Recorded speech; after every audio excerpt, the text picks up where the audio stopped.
Shalom keluarga damai yang terkasih dalam Kristus. Ketika sebuah kata taat diutarakan, maka ada sebuah kenangan masa kecil ketika kita justru merasa seru kalau melanggar aturan. Dulu ada sebuah kenangan ketika ibu guru saya menjewer telinga saya karena saya main air sampai baju seragamnya basah gitu ya. Dan guru PP di SMP juga berseloroh. Peraturan adalah godaan terbesar untuk dilanggar. Sehingga sebuah lagu sekolah minggu itu yang terkenal berkata demikian. Susahnya aku taat, lebih mudah tidak taat. Susahnya ku diatur, lebih mudah untuk mengatur. Nah, dan seterusnya. Mari kita tunduk dalam doa sebelum kita merenungkan bagian firman Tuhan ini. Bapa Surgawi, terima kasih karena telah begitu mengasihi kami sehingga kami diberi kesempatan merenungkan firman Tuhan. Dan mohon hikmat untuk taat dalam setiap perkara. Terima kasih Tuhan, biarlah melalui renungan kami pagi ini kami kembali dikuatkan untuk percaya dan bersandar pada kehendak Tuhan dalam hidup kami. Dalam nama Yesus Kristus kami berdoa. Amin. Bacaan kita pada pagi hari ini diambil dari Matius 22 ayat 35 sampai dengan yang ke-40. Demikian firman Tuhan. Dan seorang dari mereka, seorang ahli Taurat, bertanya untuk mencobai dia. Guru, hukum manakah yang terutama dalam hukum Taurat? Jawab Yesus kepadanya. Kasihilah Tuhan Allahmu dengan segenap hatimu dan dengan segenap jiwamu dan dengan segenap akal budimu. Itulah hukum yang terutama dan yang pertama. Dan hukum yang kedua yang sama dengan itu ialah kasihilah sesamamu manusia seperti dirimu sendiri. Pada kedua hukum inilah tergantung seluruh hukum Taurat dan kitab para nabi. Sejauh ini pembacaan firman Tuhan, Bapak Ibu Saudara yang terkasih, dalam beberapa hari ini kita sudah membahas tentang topik ketaatan. Sesungguhnya pemberontakan adalah satu sikap hati manusia, yaitu ciri orang berdosa. Jadi sejak Adam dan Hawa itu manusia punya kecenderungan memberontak.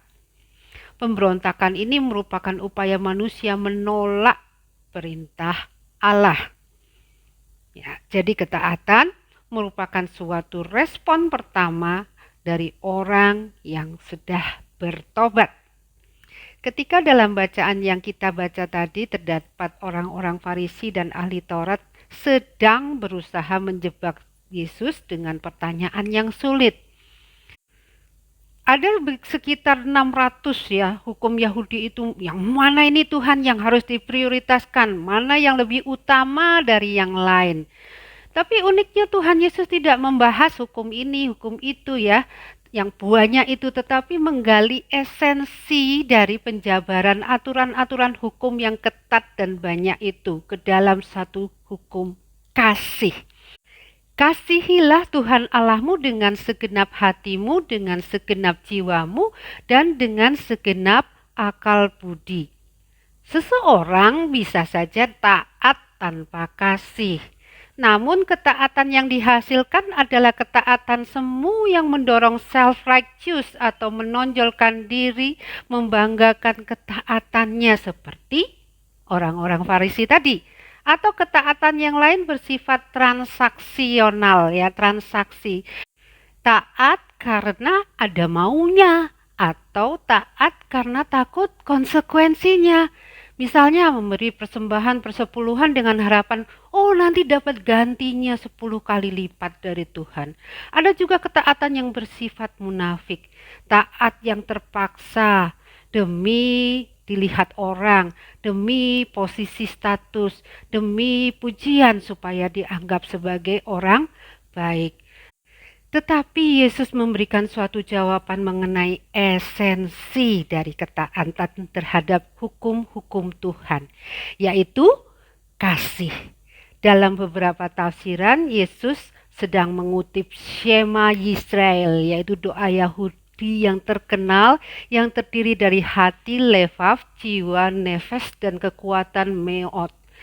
Wow, Yesus menjawab orang ahli pintar Taurat itu dengan pas dengan apa yang mereka kenal dan pahami.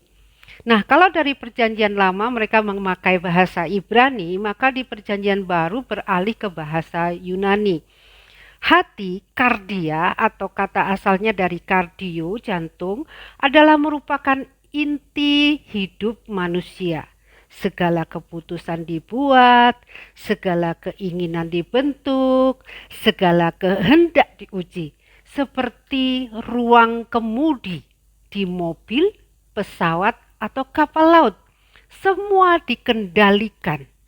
Hati yang mengasihi dikendalikan untuk memuliakan Tuhan. Yang kedua, psike atau jiwa, istilah ini menunjuk pada nafas hidup, mencakup kewarasan, kesadaran, vitalitas, emosi, seluruh fisik dan metafisik manusia. Kalau kardia tadi itu pengendali ya, setirnya ya.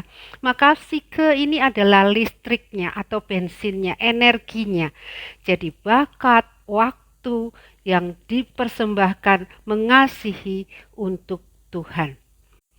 Nah, yang ketiga dianoia, akal budi. Dari asal kata dia, itu menembus, nous, pikiran. Jadi dianoia adalah segenap kemampuan berpikir, pemahaman nalar. Tuhan juga ingin kita menggunakan kapasitas intelektual kita untuk mempelajari dan memahami kehendaknya. Sehingga iman yang dihasilkan adalah iman yang menembus logis dan menggunakan akal sehat. Karena mengasihi dengan akal budi itu berarti percaya apapun yang Tuhan kehendaki pasti baik adanya. Walaupun mungkin tidak seperti yang kita pikirkan dengan kapasitas otak yang terbatas ini.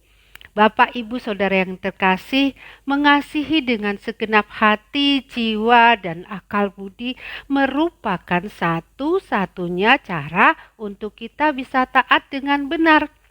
Karena seseorang yang jatuh cinta, itu tentu melakukan segala sesuatunya tanpa beban atau terpaksa.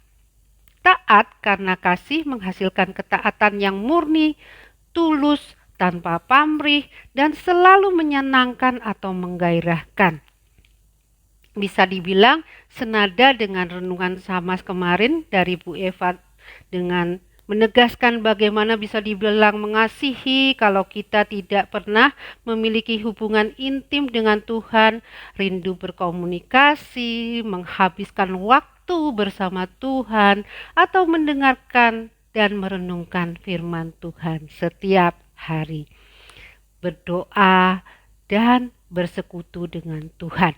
Jadi kalau pada suatu saat kita merasa susahnya untuk taat, nah kita mulai ragu bagaimana kita bisa mengasihi Tuhan dan taat. Jadi ingatlah, Yesus sudah lebih dahulu mengasihi kita dan taat sampai ke atas salib di Golgota. Mungkin kita tidak punya stok kasih Tuhan dan stok kasih untuk sesama. Maka mintalah Tuhan mengisi tangki-tangki kasih kita. Berdoa dan berserah sungguh-sungguh mengingat kasih-Nya yang begitu dalam, begitu lebar, begitu panjang, begitu tinggi untuk kita. Kiranya Tuhan menolong kita dalam mengingat kasih-Nya yang besar itu, supaya kita bisa mengasihi dan taat. Mari kita berdoa. Bapa Surgawi, kami mengucap syukur bahwa kami dikasihi oleh Tuhan. Kami diselamatkan dengan darah yang begitu mahal, ditebus dan dipulihkan, supaya hati kami menjadi murni kembali. Isilah tangki kasih kami Tuhan, untuk kami dapat memuliakan Tuhan dengan memberi hidup kami dikuasai oleh Roh Kudus, memuliakan Tuhan sepanjang hidup kami. Dalam nama Yesus kami mengucap syukur. Amin.